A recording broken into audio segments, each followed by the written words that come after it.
So, hey fam, what's up and welcome back to my activity channel. So, today we will do our activity 2. The most easiest activity, the water and sound activity. Ooh. So, today we will study about different sound produced by different water levels. So, let's start the activity without wasting any time. So for this activity we will take 4 glasses and pour different levels of water in it.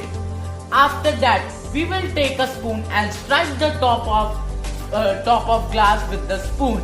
I am striking the top of glass for you, as you can see.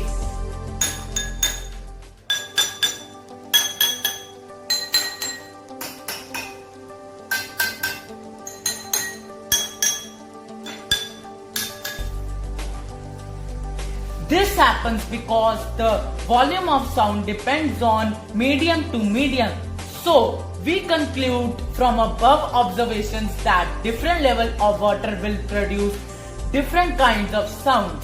So, that is it for today. My name is Akhilesh Vadamar, a student of Radiance 8th batch 2020. For more queries and more activities, contact me. Thank you.